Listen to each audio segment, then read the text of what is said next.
There's a moment in every man's life, a very specific kind of moment, when he realizes he's become invisible to the woman he married. Not in a dramatic movie scene kind of way. It's quieter than that. Slower. Like watching your own reflection fade from a mirror a little more each day. That moment for me came at dinner. Lauren had invited me to a group dinner with her work friends. Some marketing thing, I forget what the occasion was. Lately, she'd been going to a lot more of these, always dressed just a little too carefully, always laughing just a little too hard when she left the house. I hadn't been asked along in months, so when she actually told me to come this time, I thought it meant something. Like maybe she still wanted me involved. That maybe I mattered. I put on a decent button-down, even shaved, and we got to this trendy downtown restaurant, the kind with Edison bulbs and $18 appetizers that look like art projects. She was glowing the moment we walked in, already waving to her friends at the far end of the table. I remember how she walked ahead without checking if I was following. Like a person arriving to a party, not with her husband, but into her own spotlight. When I caught up, she was already sitting. I ended up on the far end of the long table, across from a girl I didn't know and next to someone who looked like he worked in finance. No name tags, just a blur of smiling, perfumed people I'd clearly never be part of. Lauren sat in the middle of it all, the nucleus of the laughter, the eye of the little storm. And next to her, too close to be accidental, was Nate.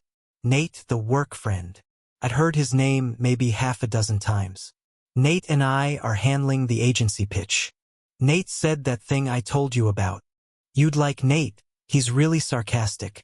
Apparently, Nate was also magnetic enough to have her hand resting on his forearm between stories. Her body leaning so far into his space, I almost felt like I was the third wheel in my own marriage. They kept whispering side comments to each other, not even subtle about it. One of those lean-in and grin exchanges that feels a little too *mate to be just workplace banter. She laughed too easily. Her fingers trailed across his sleeve once when she thought no one was looking. But I was sitting right there, watching the entire thing, eating bland salmon and pretending to belong. I tried to play it cool, made conversation with the guy next to me, nodded through some story about digital ad spend. But I wasn't really there anymore. I was stuck on the image of Lauren, my wife, leaning into another man like she hadn't leaned into me in months. Then it happened. The waitress was clearing the plates, and someone made a joke about couples and chores. I didn't catch the full setup. All I know is, Lauren chimed in with a casual smirk and said, "Oh please, I can't even get him to do the dishes. He's basically useless at home." Useless. She didn't even look at me when she said it. Just tossed it out into the air like a harmless comment, punctuated with a sip of wine. The table erupted in laughter. Nate chuckled the loudest. Some guy across the table raised his glass and said, "Cheers to that." I laughed too, out of reflex, out of not wanting to make a scene. But it stuck in my throat. I waited for her to glance at me, to wink, or say, "I'm kidding." Nothing. Just another round of laughter. The moment moved on like I wasn't part of it. Like I hadn't just been erased. I felt small. And I don't say that lightly. I'm not some fragile guy. I've done the unglamorous parts of marriage. Fixed broken pipes. Held her mother's hand through chemo. Taken late-night grocery runs because she forgot almond milk and wanted pancakes at midnight. I've stayed when it got hard. I've sacrificed. And now I was useless? Said like a joke, sure. But in that way people use humor to say what they really think. I sat there for a few more minutes, listening to Nate talk about some project they'd crushed together. Lauren beamed. She reached over and fixed a piece of lint on his collar. I felt like I was watching a play where I was cast as the extra. So I excused myself. Quietly. No scene. Just stood up, pulled out my wallet, and waved down the server. "I'll cover it," I said. He blinked.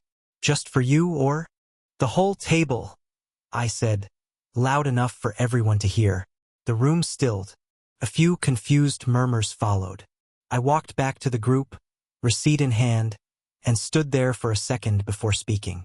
"Good luck to all of you," I said, looking around. Then I turned to Lauren and added, "Except you." And I walked out. I didn't slam the door or break anything. I just walked down the street like someone who had been slapped so hard that the pain hadn't registered yet. I don't even remember the drive home.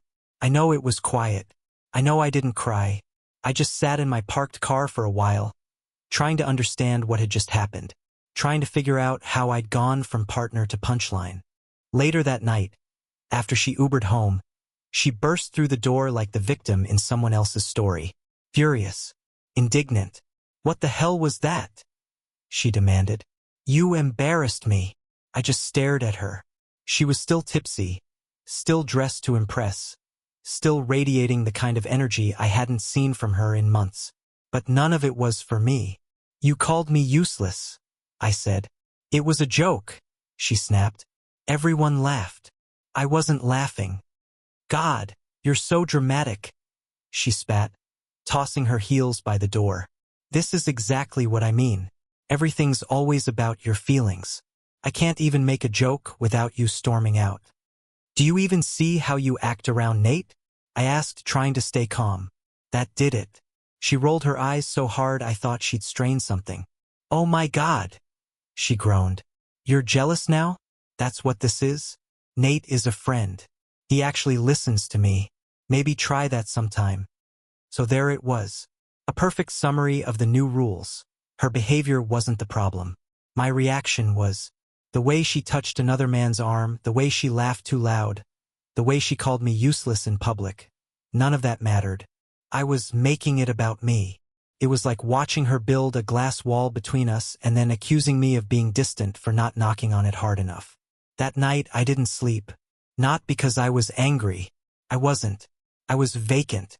Hollow. I kept replaying the scene in my head. The laughter, the way she didn't look at me once after the joke, the way she only seemed alive when she wasn't with me. Strange, the things you remember. I can't recall what anyone ordered. I can't remember how long we stayed. But I remember the exact sound of her voice when she said that word. Useless.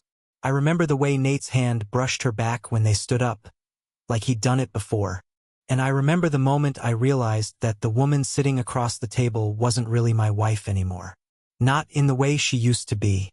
I think maybe that's the worst part of betrayal. It doesn't always come in the form of cheating or lying. Sometimes it comes as a joke in front of strangers, and the slow, dawning realization that you're not the person they're trying to impress anymore. After that night, things didn't go back to normal. Not for me anyway. Lauren acted like it was just another argument, one of many we'd had over the years.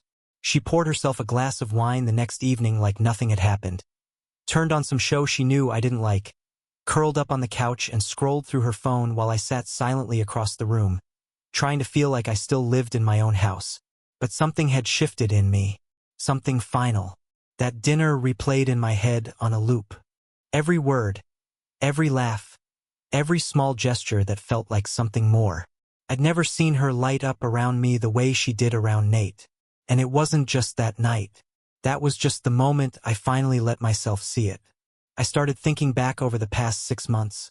All the signs I had brushed off, the little gut checks I'd talked myself out of. The weekend team retreats that came out of nowhere. The sudden need to put a password on her phone. Something we had never done in a decade of marriage. The new perfume I didn't recognize. The way she'd come home humming sometimes. Like something wonderful had happened and she wasn't going to tell me what. But the biggest change? She stopped telling me anything. It used to be that I couldn't get her to shut up about her day. Long rants about clients, petty drama between departments, her new project ideas. I didn't always understand it, but I always listened. Lately, though, I'd ask how work was and get nothing but a distracted fine. Then there were the meetings. Always meetings. Meetings that started late, ended late, overlapped with dinner, with weekends, with family birthdays. Meetings that suddenly couldn't be talked about because they were boring or technical or confidential. And when I'd ask who was involved, the answer was always vague. The team, some consultants, just the usual people. But I knew who one of those usual people was. Once, I asked specifically, "Was Nate there?" And she paused, just for a second. It was a hiccup in her answer, but enough for me to catch it. "Yeah," she said eventually. Yeah, he was there." After that, I stopped asking. I just started watching. I noticed how her phone was always face down. Never face up anymore. She used to leave it everywhere, on the kitchen counter, the coffee table, plugged in by the nightstand. Now it was always in her hand or buried in her purse. I didn't touch it. I never touched her phone. But once, it buzzed on the counter while she was in the shower, and I just glanced, and saw the name N pop up in a preview banner before it disappeared. No last name, just N. When she came out and saw me near the counter, she stiffened. I wasn't even near her phone, but the air changed. She walked over casually, picked it up, and turned off the ringer. "Work drama," she muttered. "They don't know how to take a break." I didn't say anything. I just nodded and left the room. It wasn't just the phone either. It was her body language, her tone, the coldness that had crept into our everyday conversations. The way she'd brush past me without touching me, even accidentally. How she stopped making eye contact when we argued. How she started sleeping with her back turned every night. One night we were brushing our teeth in the bathroom. An old, quiet routine we'd done hundreds of times. I caught her looking in the mirror, fixing her hair, adjusting her shirt. She looked flustered. Not in a bad way. In a first date kind of way. I asked her where she was going. "Just grabbing drinks with Tara," she said. "Girls' night." "You don't even like Tara," I said, before I could stop myself. She laughed, but there was no humor in it. "Well, maybe I do now," she replied, grabbing her purse without meeting my eyes. She left smelling like her special occasion perfume. I stood in the bathroom for a long time after the door closed. I started keeping mental notes. Times, excuses, patterns, who she said she was with, how long she was gone, what she wore when she left, what mood she came back in.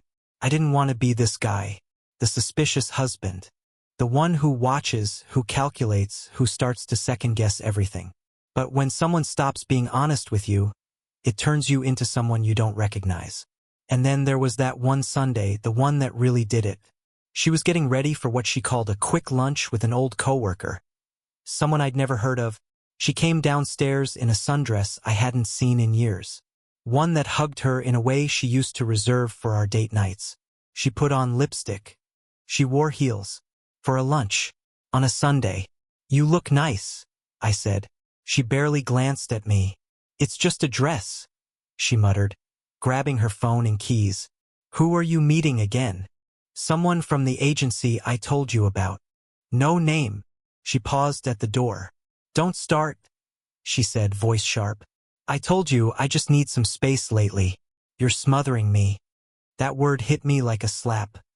Smothering. I didn't reply. Just stood there as she walked out, watched her car disappear down the street. That day she was gone for 4 hours. Came back with a to-go cup of coffee and a vague smile. Said she'd lost track of time. I said nothing. I didn't want to know. And yet I desperately needed to. That night, she curled up in bed without saying a word. Just scrolled through her phone, smiling faintly at something I wasn't allowed to see. When I reached over to touch her shoulder, she shifted away. "I'm tired," she said. I stared at the ceiling for hours that night, unable to sleep. She had become someone I didn't recognize. A roommate with secrets. A woman who used to light up when I walked into the room but now seemed more alive in her absence than in her presence. And me? I had become the shell of the man I used to be. Numb, quiet, walking on eggshells in my own house, too afraid to ask questions because I already knew the answers would feel like lies. She started throwing around new words in our arguments, 2 words that didn't feel like hers. Emotionally unavailable. "You don't validate me. You shut down whenever I bring up my needs." It felt rehearsed, like something from a podcast or a therapy blog.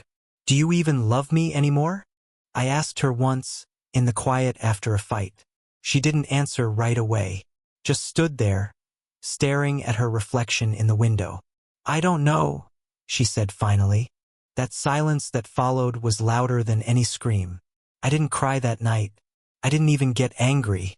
I just sat on the edge of the bed and stared at the floor, thinking about how many miles there were between us now. Not physical, but emotional. Psychological. We lived in the same house, but we were no longer in the same world. I knew something was wrong. I just didn't have proof. Not yet, but I could feel it, deep in my bones, like a storm rolling in from a distance. The kind you can sense before the sky even darkens. And once that feeling sets in, it never really leaves. They say when you're suspicious of someone, you either find nothing or you find everything. I don't remember what pushed me to act that day. Maybe it was the way she barely looked at me that morning, or how she laughed a little too hard at a text she wouldn't let me see. Or maybe I just finally got tired of pretending not to notice that my wife had already left our marriage in every way except legally. She told me she had a meeting that would run late. Big client, she said, grabbing her laptop and a change of shoes. It was Saturday. That was the thing about her work lately. It never respected weekends, holidays, or logic. She left around noon, didn't kiss me goodbye, didn't even check to see if I was listening. She just walked out like I was background noise, and I let her. For 20 minutes, I sat on the couch, staring at the muted TV. Then I stood up, grabbed my keys, and followed a gut feeling I'd been ignoring for far too long. She'd said the meeting was at the business center 2 towns over, one of those sleek, glassbox co-working places that popped up during the remote work boom. I'd never been there with her, but she had mentioned it a few times as her go-to off-site spot. It took me 25 minutes to get there. The parking lot was nearly empty, maybe 4 or 5 cars total. My heart was already thudding in my chest by the time I pulled into a space near the side entrance. I cut the engine but didn't get out right away. I just sat there, staring at the building, half hoping I was wrong, that she'd come walking out with a team of people, laughing, maybe holding a tablet, maybe even catching me in the act of doubting her. But nothing happened, so I got out, walked around the side of the building, staying out of sight. I wasn't sure what I was even looking for. Not really. I didn't have a plan, just an instinct. Then I saw her, through the floor-to-ceiling window of a corner conference room on the 2nd floor. The room was mostly empty, no papers, no laptops, no projector. Just 2 people. Her and a man. Even from that distance, I knew who he was. Nate. He sat in a rolling chair, and she was on his lap, straddling him like a scene out of a movie. Her jacket had slipped off one shoulder. His hands were under it. One was gripping her waist, the other moving up her back. Her head was buried in his neck. Her hands were in his hair. I froze. There wasn't a part of me that didn't want to look away. Every cell in my body screamed at me to turn around, to leave, to pretend I hadn't seen it. But I didn't move. Couldn't. I just stood there like a man watching his own house burn down with everything he loved inside. This wasn't a flirty text. This wasn't a guess. This was physical. Int asterisk mate. Undeniable. She wasn't just cheating emotionally. She was gone. Fully, absolutely gone. And the worst part? She looked happy. She was smiling. Not like a joke smile. Not like a nervous grin. But that full, genuine smile she used to give me years ago. The kind I hadn't seen in what felt like forever. I don't know how long I stood there. Maybe a minute. Maybe less. But it felt like hours. Then she leaned forward and kissed him. Slow. Familiar. She didn't look around. She didn't check to see if anyone could see her. That was what told me everything I needed to know. She didn't care anymore. She wasn't worried. She didn't think I would ever come looking. And honestly, I hadn't. Not until now. I backed away slowly, careful not to make a sound. I didn't want to be seen. I didn't want to confront them. I didn't want to fight. I just wanted out of that moment. Back in my car, I sat with my hands gripping the wheel like it was the only thing anchoring me to the earth. I didn't start the engine. I didn't cry. I didn't even think. I just sat in silence, staring straight ahead while the image of her in his arms played over and over in my mind. The thing is, I'd suspected her for weeks, maybe even months, but some part of me had still held out hope. A tiny, fragile thread that maybe I was wrong. That maybe she'd just gotten lost for a while and needed help finding her way back. But seeing them like that, seeing the way her body moved with his, how natural it looked, I knew. There was no coming back from this. When I finally started the car and drove away, I didn't go home. Couldn't. The idea of sitting in our kitchen while she walked in hours later with another lie on her tongue was unbearable. I drove aimlessly for a while. Just small roads, gas stations, empty streets. The world looked different, sharper, meaner, like the edges of everything had turned razor thin and the colors had bled out. I ended up at an old park we used to walk through when we were dating. I sat on a bench by the pond and stared at the still water, remembering how she used to pull my arm around her waist, how she used to say it made her feel safe. Now she was in someone else's arms, and I was just some guy in a car watching from the outside. I wish I could say I felt anger. I didn't. Not right away. What I felt was grief, like someone had died. And in a way, someone had. The version of her I'd loved. The version of us that I'd believed in. It was gone. Dead. And this stranger who laughed with Nate and lied with ease. This wasn't my wife anymore. Eventually, my phone buzzed. It was a message from her. Hope your day's going okay. Just wrapping up here. Might be a little late. Want me to pick up dinner? I stared at it for a long time. My hands didn't move. My mind didn't race.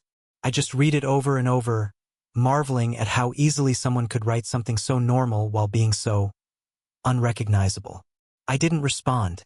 I turned off my phone, tossed it in the glove box, and sat there as the sun began to set. The lights stretched across the parking lot, long and quiet, like a curtain coming down on a play I didn't realize was over. There was nothing left to figure out. No confrontation to stage. No dramatic showdown. I had all the information I needed. She had made her choice, and I finally understood that I needed to make mine. I didn't confront her. That's the part people never understand when I tell this story later. They expect yelling, accusations, tears thrown like we *P***ness across the room. They expect rage. They expect me to demand answers, closure, explanations. But when you finally see the truth that clearly, something strange happens. You stop needing words. I went home late that night, long after she'd already arrived. I could hear her moving around upstairs when I opened the door, humming softly, like someone who'd had a good day. I didn't go up. I slept on the couch fully dressed, staring at the ceiling until morning. She leaned over me when she woke up, brushed my arm gently. "You okay?" she asked. "You were out late." I opened my eyes, looked at her face, really looked this time, and felt absolutely nothing. "Yeah," I said, "just tired." That was the last lie I ever told her. Over the next week, I became a ghost in my own life. I didn't argue. I didn't question her whereabouts. I didn't ask about Nate. I didn't react when she came home smiling, or distracted, or distant. I let her believe whatever version of reality made her comfortable. That was the role reversal. She became careless, confident. I became invisible. While she lived like nothing had changed, I planned quietly. I withdrew half the money from our shared account. I canceled subscriptions under my name. I packed only what mattered: clothes, documents, a few photos from before we were married. Everything else stayed behind. I didn't leave a note. I didn't explain. I didn't warn her. One morning, while she was at a meeting, I loaded my car and drove away. I changed my number that same day. I didn't want revenge. I didn't want satisfaction. I wanted silence. I moved 3 states away to a city where no one knew my name. Found a small apartment with creaky floors and too much light in the mornings. Took a job at a technical college workshop fixing equipment and teaching night classes. It wasn't glamorous. It was honest. For the first time in years, I didn't feel like I was auditioning for my own marriage. Days became routine. Wake up early. Coffee. Work with my hands. Teach students who didn't know my past and didn't care. Come home tired in a good way. Sleep without wondering who was lying next to me emotionally while physically somewhere else. Lauren tried to reach me. First, she used my email. Then fake accounts on social media. Then mutual friends who suddenly just wanted to check in. I ignored all of it. Not out of cruelty, but because the man she wanted to talk to didn't exist anymore. One friend told me she'd been frantic when she realized I was gone. That she'd come home expecting dinner and found the house quiet. that she'd called my phone over and over until it went straight to voicemail, that she'd spent hours pacing, replaying conversations, searching for clues she'd missed. For once, she didn't control the narrative. Weeks turned into months. My life stabilized. Hers unraveled quietly in the background. I heard through fragments that Nate had panicked, that he was married, that once things got messy he backed out fast, that he didn't want to risk his job or his reputation for something that suddenly required accountability. Lauren's new beginning collapsed in on itself. Then came the workplace fallout. Restructuring, they called it. That word people use when they want to avoid admitting the truth. The friends from that dinner, the ones who laughed, stopped calling. Social circles shrink quickly when the entertainment is gone. Her social media turned into forced optimism. Quotes about self-love. Photos cropped carefully to hide how alone she really was. Captions about growth, healing, empowerment. Nothing real. Nothing grounded. I didn't feel joy hearing any of it. What surprised me most was how calm I felt. Not numb calm. Like I'd stepped out of a storm I didn't even realize I'd been living in. I wasn't angry anymore. I wasn't waiting for an apology. I wasn't hoping for regret. I had space.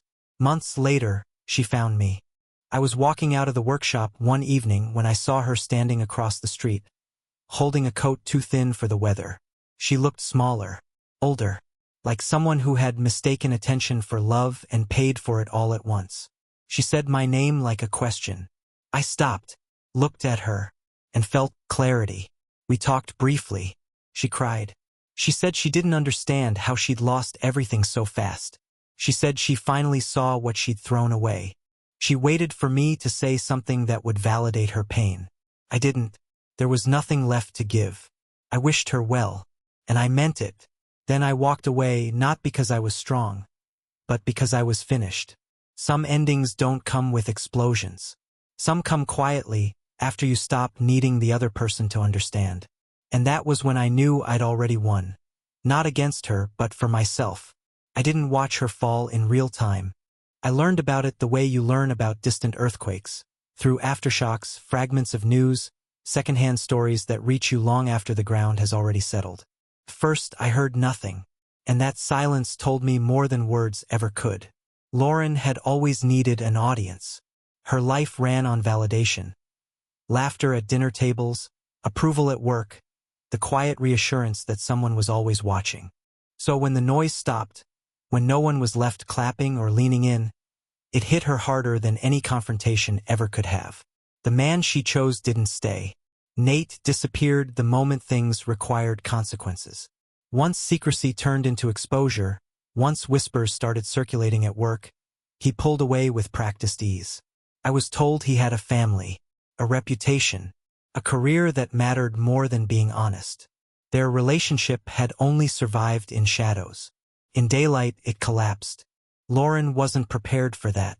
She'd believed in the fantasy, the idea that she was choosing something braver, something more authentic. That she was finally putting herself first. But self-discovery doesn't usually end with HR meetings and empty apartments.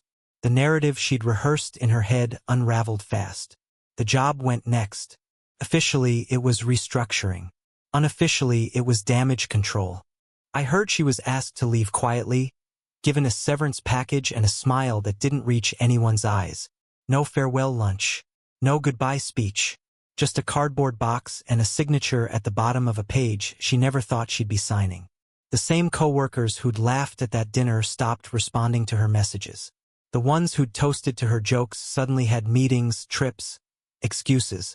When the drama ends, people don't want reminders of it. Her world shrank. I saw it in the way her online presence changed. The carefully filtered photos. The long captions about healing, strength, rebirth. Quotes about knowing your worth and cutting out toxic energy. Every post screamed the same thing. Please see me. Please tell me I'm okay. But the comments thinned. The likes slowed. Engagement faded. Validation has a short half-life when there's no real substance behind it. She tried reinvention. New hair. New hobbies. Yoga studios. Solo trips she posed as empowering escapes instead of what they really were, attempts to outrun the quiet. But you can't rebrand your way out of accountability. At some point, the mirror stops cooperating. I heard she moved out of the house we shared. Too many memories. Too much space. Too many rooms that reminded her she'd mistaken excitement for Macy. She downsized into an apartment that didn't echo with laughter or plans. Just silence and unpacked boxes. Friends drifted. Not dramatically, just gradually. Invitations slowed. Calls went unanswered. When you stop being the center of the story, people move on to the next plotline. And for the first time, Lauren had no one to blame but herself. She reached out again then, not directly to me, but through people I hadn't spoken to in years. She asked about me, asked how I was doing, asked if I ever talked about her. That detail stuck with me. Not did I miss her, not was I angry, just whether I still talked about her. I didn't. That was the hardest thing for her to understand. That she hadn't become my villain, or my lesson, or my trauma. She had become irrelevant. And irrelevance is unbearable to someone who lived their life in constant reflection. I heard she started therapy, that she cried a lot, that she talked about regret, about losing someone steady, reliable, safe. I noticed how she used that word when describing me. Safe. Like it was a flaw she'd only learned to appreciate once chaos had emptied her life. But safety isn't boring when you respect it. It only feels dull when you're already halfway out the door. She tried dating. That didn't last. Turns out, the excitement fades quickly when there's no one left to betray. When you're no longer the prize, just someone with baggage and a story people politely nod through. She began to understand something she'd never had to face before. Attention isn't love. Admiration isn't commitment. And chemistry doesn't mean longevity. By the time she finally understood that, there was nothing left to salvage. I didn't feel satisfaction hearing any of this.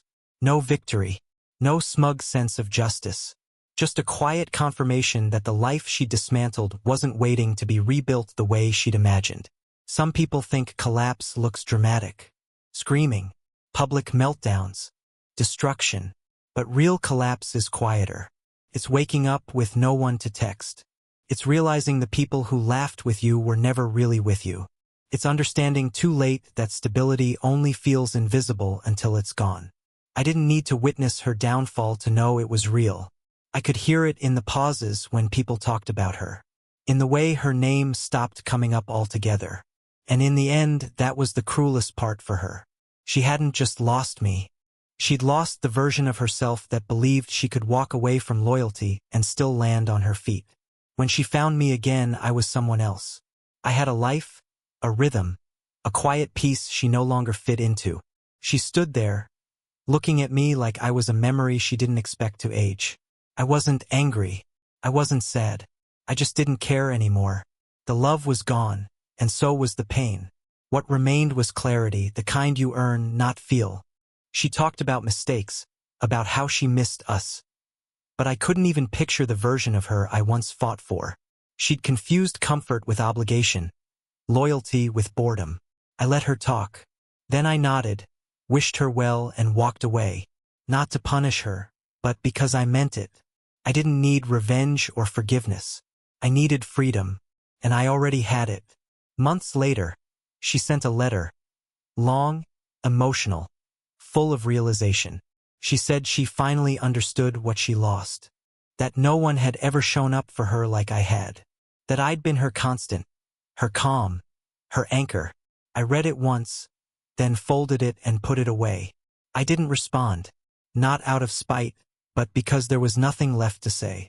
The story had ended the night she laughed at me in front of her friends and called me useless. That was her signature on the final page. All I did was stand up and leave before the credits rolled. Closure didn't come from her apology. Came from knowing I'd never need one.